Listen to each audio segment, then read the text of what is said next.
Bonjour à tous et bienvenue dans ce nouvel épisode de Faut qu'on en parle. Je suis aujourd'hui accompagné par Tuki, salut Tuki, Coucou. et par Ximnut, salut Ximnut. Salut tout le monde. Aujourd'hui ce sera un épisode un petit peu plus light que d'habitude, mais on avait envie de vous tenir au courant de tout ce qui se passe proche de la galaxie lointaine, très lointaine. Faut qu'on en parle.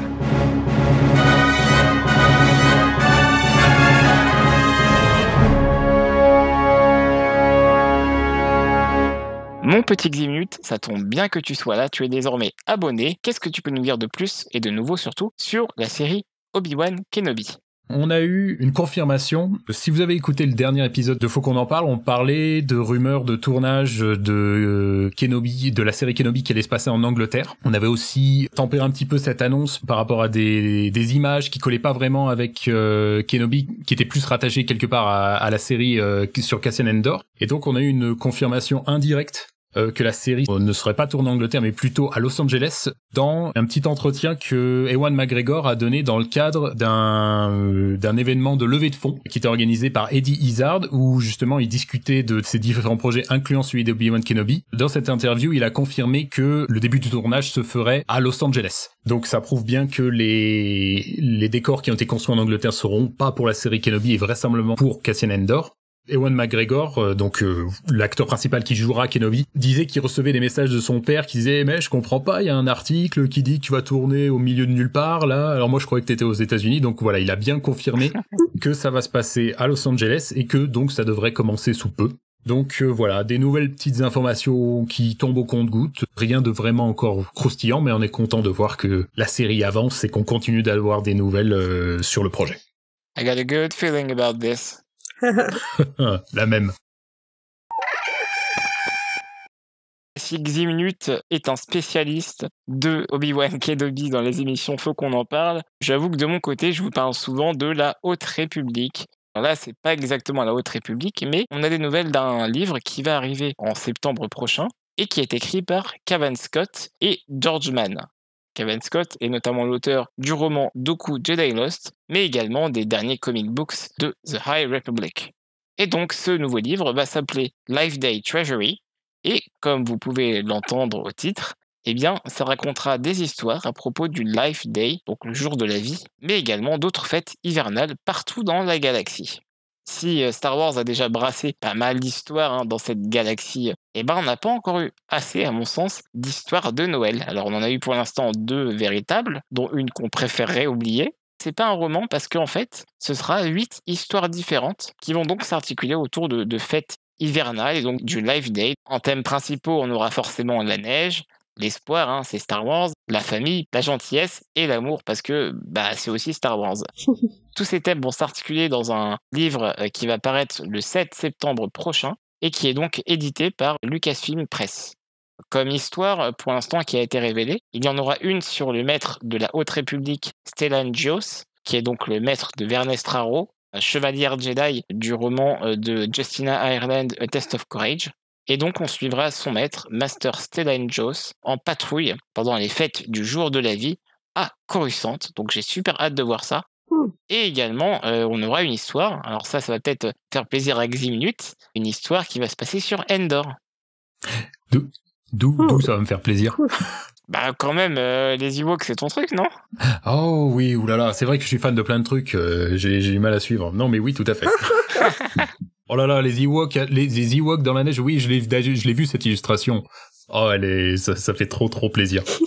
Et tu fais bien de me lancer, mon petit Ximnut, parce que justement, je vous l'ai pas dit, mais c'est un livre qui va être illustré par des peintures du peintre Grant Griffin, qui est donc un artiste qui a fait pas mal de belles choses. Pour l'instant, une illustration de chacune des histoires est sortie et disponible sur le site officiel de Star Wars. C'est un livre qui nous promet de brasser plusieurs ères de la galaxie. Si pour l'instant il y en a eu une qui a été annoncée sur la Haute République, mais également une avec des Ewoks, on n'est pas à l'abri de voir s'en passer une avec peut-être des personnages du canon qu'on connaît bien, comme Luke Skywalker, ou encore que lui on l'a suffisamment vu, mais d'autres personnages qu'on aimerait bien revoir à nouveau, et pourquoi pas dans des histoires autour des fêtes de fin d'année.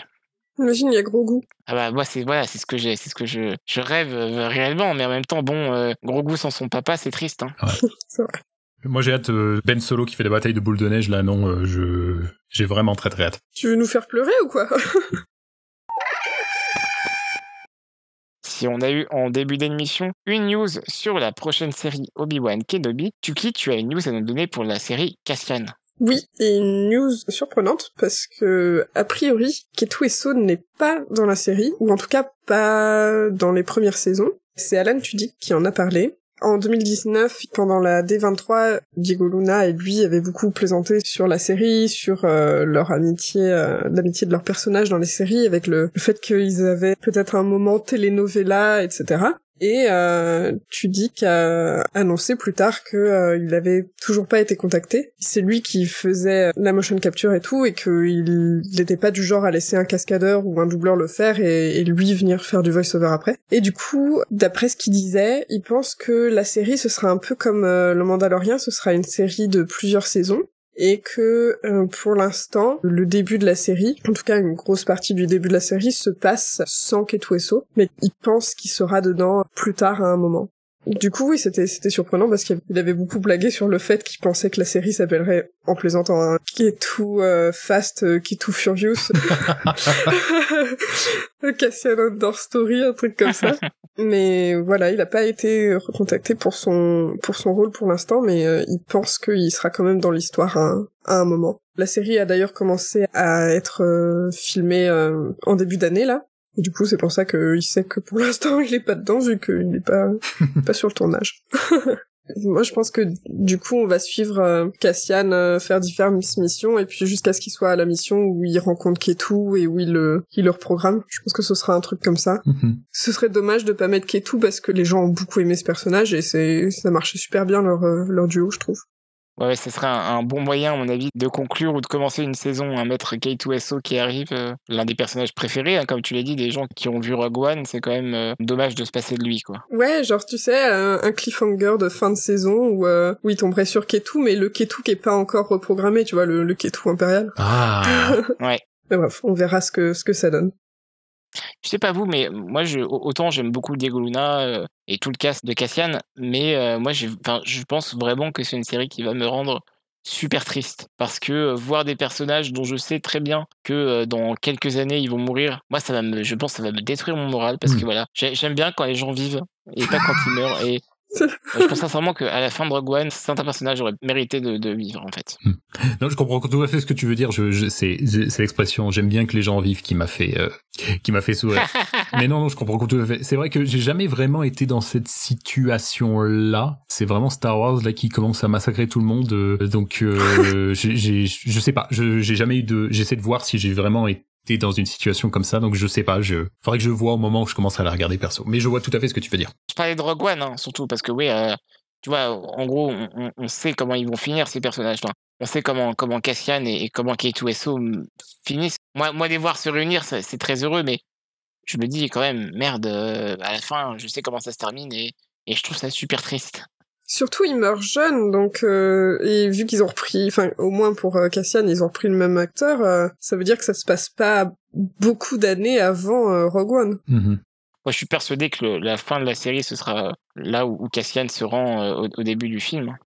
Ah, tu penses que ça va faire une jointure comme ça Ouais, la fin de la série, ouais. c'est eux qui vont chercher Jean? Ou non, enfin c'est lui qui va... Oui, c'est vrai qu'il commence sur la planète où il bute le gaz. Sur l'astéroïde là où. Ouais. C'est vrai. Ce sera un bon parallèle avec Rogue One qui lui-même termine exactement au moment Oui. Ouais. où l'épisode 4 commence. Donc ouais, peut-être. Ce serait super sympa que ça finisse comme ça. Il va sur l'astéroïde là. Mais je vois ce que tu veux dire. Ouais, non, tout à fait. Donc je sais pas, faudrait que je vois je me fasse un moral check quand je regarde la série. Tu notes tes émotions. Alors là je vais pas bien. Là, je suis triste. Là, pas très bien, non. On voulait terminer par faire un petit message de soutien à Christina Ariel, qui est donc l'animatrice du Star Wars The High Republic Show, qui est donc le Star Wars Show destiné à la Haute République sur YouTube. Et donc, en fait, c'est une personne qui se fait harceler sur les réseaux sociaux depuis qu'elle a commencé l'animation de cette émission qui est, moi, je trouve fantastique, qui donne plein de news sur la Haute République. Alors, gros soutien à Christina Ariel, qui, encore une fois, est la victime de trop nombreux... Fascistes. Ouais, fascistes, c'est ça. Mais en vrai, c'est ça, en fait. Parce que vraiment, ceux qui l'ont attaqué sont des racistes misogynes et c'est un vrai problème dans le fandom, quoi. Ouais. Tout à fait. À bientôt et que la force soit avec vous. Salut! Salut. Bye.